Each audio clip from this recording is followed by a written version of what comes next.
With the release of the PlayStation 5, which at the time of writing this is fresh out the factory with all sorts of games to show off just what this thing has to offer, the one that I personally bought with my PlayStation 5 was Spider-Man Miles Morales, which is absolutely incredible to play and look at, and I'm sure I couldn't resist myself to put in a few clips here and there during this introduction. But I managed to resist enough to not make an entire segment about the masterpiece that is Spider-Man Miles Morales, as I could be here for hours on end. Even this introduction has taken longer than most of the others. Enough gushing about Spider-Man. Okay, maybe just a little bit more. The game I intend to talk about is Astro's Playroom, a game that was pre-installed on my PlayStation 5 and is used as a sort of technical demonstration for the PlayStation 5's and the DualSense controller's capabilities. The HD Rumble, the haptic feedback. It's gonna be jargon to you, but for this review you don't really need to know what they mean, just that they're amazing additions. The game is a very cute and wholesome story that, while showing what's new, also looks back at the history of PlayStation, which is now nearly 25 years old. At the time of writing this, it's the 23rd of November, giving me a few days to properly get a feel for the console, the games, and to give myself time to make a proper judgment. Without further ado, let's talk about Astro, the cute little robot living inside my PlayStation 5. It's not a joke when I say there's a cute little robot living inside my PlayStation 5. The intro cutscene of the game has you entering through one of the vents to the already sub-zero PlayStation 5. The entirety of Astro's Playroom takes place within the PlayStation 5 shell. Need proof? All you have to do is look up. Yep, that's the top of the PlayStation 5 from the inside.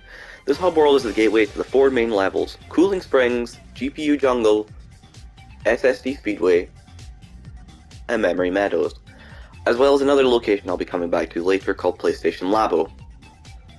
The names of these locations are a clear reference to what the PS5 improves on in every single way, from the storage to the graphics. But even the plaza has things to do, a miniature obstacle course that seems to ease you into the game a little before you actually jump into the 4 explorable locations of Astro's Playroom. The 4 locations will take on 4 very different aesthetics and will sometimes even change aesthetics within the locations. For example, Memory Meadows takes on the aesthetic of some gorgeous meadows, but then in other parts of the level it can be a literal pinball machine or being in the middle of a storm cloud. SSD Speedway lives up to its name with the aesthetic of the level literally being a speedway with lots of cars speeding it by Astro at what feels like Mach 2 speeds. Cooling Springs is both a beach resort and an icy torrential location to slip and slide around. GPU Jungle also lives up to its name with a dense green jungle, but at the peak is a snowy mountain where you get the PS4 artifact, more on that later. But even more than that, the world is so intricately detailed that some players may not realise it at first. Everything from the rocks to the flowers and whatnot. Every little thing that makes this world quintessentially PlayStation. A few examples that spring to mind is that the tightropes that are frequently used are cables for PlayStation controllers, often bricks and tiles are made from computer chips. They look like SIM cards to me. Flowers are the shape of PlayStation buttons, and raindrops that land on the ground look like the PlayStation buttons as well. Top 4 triggers are platforms. I could go on and on and on about all the tiny little details in the game that Team Asobi have packed into this game that can be completed in a little over an hour. But that's not all they put into this game. The game is a treasure trove for references and Easter eggs, like names of trophies referencing games, but the way that they show references in the game itself is inspired. The game features several bots in blue hats with a blue camera. These cameramen are found recording other bots dressed as or acting like characters from games that put PlayStation on the map, and there are a lot of these cameramen. Well over 60, and listing all of them in the video would take too long, so I'll highlight a few games that I either enjoyed, or games that I'm sure most, if not all people will know. Silent Hill, Detroit Become Human, Devil May Cry, The Last of Us, Spider-Man, Horizon Zero Dawn, Death Stranding, and of course, Crash Bandicoot. The game is littered with references that you may have noticed during this gameplay show and while I narrate. Maybe ones that you know and even said, hey, that's this game.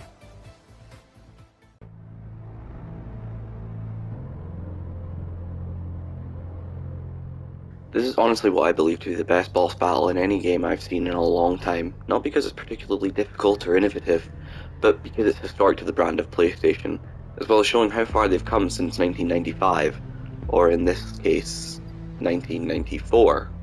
The final room is unlocked when all main artifacts have been discovered, and it sends the clock and Astro back from 2020 to 1994.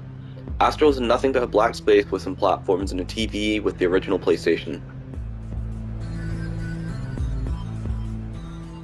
Turning on, the words Demo 1 appear on the screen. Then, after a small segment of platforming, you arrive at a wide open, empty space. From the distance, a massive T-Rex appears, and as it does, the screen narrows to a 4:3 ratio, like televisions of the time had. The T-Rex might seem like a really poorly animated and designed model, however this is the exact same model that they used to show off just how powerful the original PlayStation was going to be back in 1994. The music playing currently actually takes reference from the original demo, which sounded like this. The demo was revolutionary because one of the biggest 3D games before then was Star Fox for the Super Nintendo Entertainment System, and it looked like this. Star Fox and this T-Rex demo only had a 1-year difference.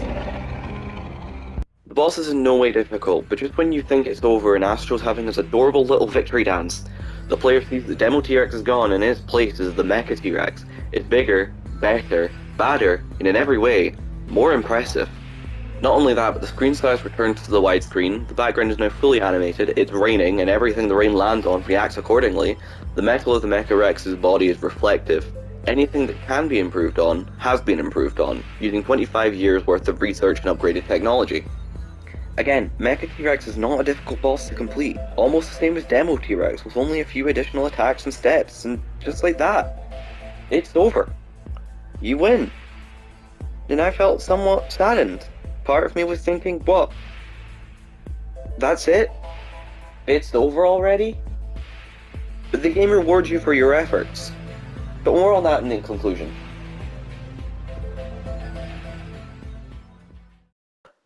PlayStation Labo is almost like a virtual museum for all things PlayStation, popular or not. Even being able to laugh at some of their less than well received consoles or peripherals. Labo starts off completely empty, nothing interesting in there in the slightest. The player is tasked in finding artifacts, which are various PlayStation items such as different models of consoles, controllers like this DualShock 1, etc., as well as puzzle pieces that when collected will slowly fill a mural on the wall of Labo, the mural being a timeline of PlayStation. Even if you don't explore the world, you're rewarded with a minimum of at least one artifact, the original model of a console, a PlayStation 2, 3, and 4 respectively. Every item can be rotated by moving the DualSense controller around, and some can be interacted with, such as opening a disc tray. There is one other way to find artifacts or puzzle pieces, that being a gacha machine found in PlayStation Labo. It costs 100 coins per play, which are easy to achieve just by playing the game. I finished the game with about 4,800 coins ready to spend. In the gacha machine, there are 3 different capsules, coloured ones that give you a puzzle piece to complete the mural, a silver capsule that has a little robot buddies interacting with different PlayStation objects. Here they are, looking at the old concept logos for PlayStation. Or these guys hula hooping with the PlayStation button icons. Whoa, someone might want to tell the one with the circle to not hurt themselves. And the one with the X, well, he's trying his best. Gold capsules give you more artifacts to fill up the Labo. Sweet, PSP Go! Emptying out the gacha machine, collecting all the puzzle pieces will give you a little firework display in the machine, of course PlayStation themed.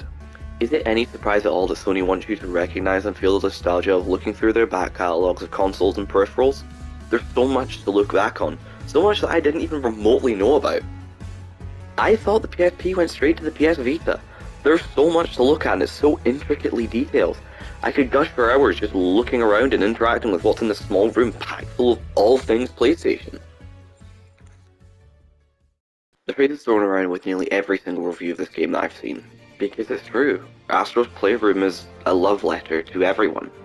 From who's been there from day one with the original PlayStation, to whose first and only console so far was the PS4.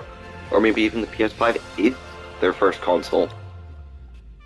The references from the games of the past 25 years of PlayStation's history, from Crash Bandicoot to Spider-Man.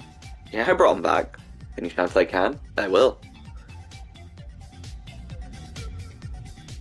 25 is a massive achievement for any first-party company who makes both consoles and video games. The only other company who is older than Sony with their PlayStation is Nintendo with nearly 40 years of content. Sony wants players to celebrate the trophy that they have earned, the trophy of reaching 25 years old and being a juggernaut in the console business. And how does Astro's Playroom reward you for playing the game, defeating the demo and Mecha T-Rex? The credits have played and the game is now over. But it calls you back, saying there's one more thing to show you. What could it be? A little bit of platforming as you follow a path to the end, digging up more artifacts. The new artifacts. The Pulse 3D headset. The HD camera. The DualSense controller. Finally leading up to the main event. The PS5. With the words to confirm what is now a reality. Number 5 is alive.